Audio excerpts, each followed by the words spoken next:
oo aan ku soo koobnay 20 urur siyaasadeed oo ka qayb gali doona doorashada soo socotay golaha deegaanka khamiista soo socota oo bisha December ay tahay 25keeda waxa ku tartami doona murashaxiin kor u dhaafay 1600 oo murashax waxay u tartami doonaan degmooyinka eega ah oo 27 ah iyo degmooyinka biiga ah oo 22 ah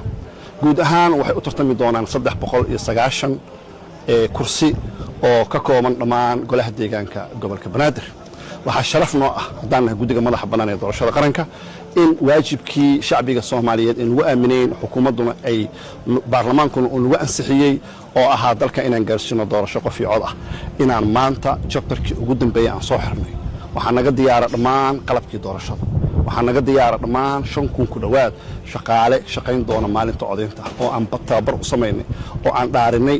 waxaan diyaarinay in ka badan 510 goobood oo laga codeyn doono khamiista soo socota oo bisha December ay tahay 25keeda waxaan diyaarinay oo wixii loo baahnaa oo qalab doorasho oo la xiriiro oo dhan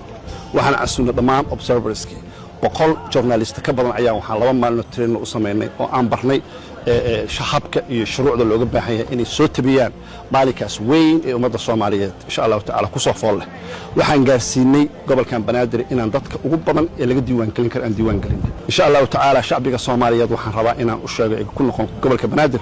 inay isu diyaariyaan maalinta khamiista soo socota bisha ay tahay December 25keeda inay u soo xaadiraan dhammaan goobahooda degmooyinka qof walba degmada uu joogo inuu ka codeyn doono iska diiwaan geliyo meel walba goob walba oo degmada ka tirsan oo polling stations ama goob codeyn ah magacaaga yaala meeshii kuugu dhow ayaa tagaysaa codka ka dhiiban doontaa waxaan fududeyn doonaa dadkaas inay goobaha gaaraan